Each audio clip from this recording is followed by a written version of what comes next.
కూడా ఎందుకంటే నారాయణఖేడ్ అంటే ఇక్కడ మారుమూల ప్రాంతం. చాలా సందర్భాల్లో నారాయణఖేడ్ వస్తుంది.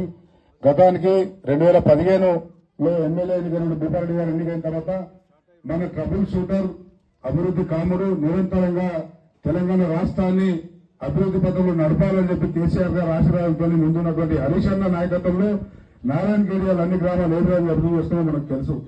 ప్రభుత్వం వస్తుంటే చింతప్రభ గారిని చెప్తున్నాడు, బయలేషన్ అనే ఇన్ఛార్జ్ ఇక్కడనే ఉంటే ఈ సబ్స్టేషన్ నారాయణఖేడ్ హరీష్ అన్న మాట ఇచ్చిన సబ్స్టేషన్ అప్పట్లప్పుడే సబ్స్టేషన్ కూడా వేయించానని చెప్పి అన్న చూపిస్తా ఉన్నాడు. ఇలా చూస్తుంటే ఇప్పటిదాకా మాట్లాడిన పెద్దలందరూ మాట్లాడారు.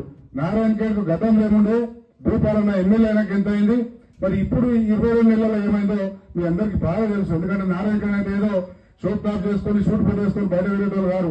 ఒరిజినల్ గా గ్రామాలలో ప్రజల సమస్యలు తెలుసుకుని స్వయంగా వ్యవసాయం చేసి ప్రజల జీవన విధానం తెలిసిన వ్యక్తులే నారాయణఖేడ్ వాసులు అని చెప్పి కూడా ఈ సందర్భం గుర్తు చేస్తా ఉన్నాను. కాబట్టి ఎక్కడికి వెళ్ళి వలస వచ్చి ఉన్న గారు ఒరిజినల్ గా ఉండి ఈ ప్రాంతం గురించి పూర్తి అవగాహన పట్టు కష్టపడే తత్వం ఉన్న వ్యక్తులు మీరందరూ. కాబట్టి ఒకటి మనం ఆలోచన చేసుకోవాలి.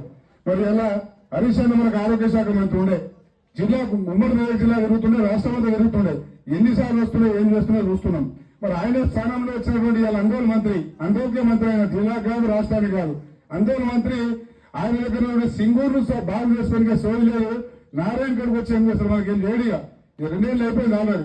సింగూరు సిగ్గుపోదేవులు అని చెప్తే ఏదో ప్రాజెక్టులు మనం కట్టి ప్రాణాయిత చర్యలు తీసుకొచ్చి నారాయణఖేడ్ సంగమేశ్వర బసవేశ్వర ప్రాజెక్టు ద్వారా నారాయణఖేడ్ చేరపాలు నిలుస్తామని చెప్పి మన ప్రభుత్వం ఆలోచిస్తే ఉన్న సింగూరును లీకేజీల పేరు మీద సిమెంట్ సంచులు ఇసుక బస్తాలు అడ్డమేసి దాన్ని కూడా చక్కగా చేసుకుని సోయి లేనటువంటి మంత్రి మన జిల్లాలో ఉన్నాడు. మనటువంటి ఎమ్మెల్యేలు మన దగ్గర ఉన్నారంటే ఇంతకంటే దౌర్భాగ్యం ఇంకోటి ఉండదు. ఒకసారి మనం ఆలోచన చేసుకోవాలి.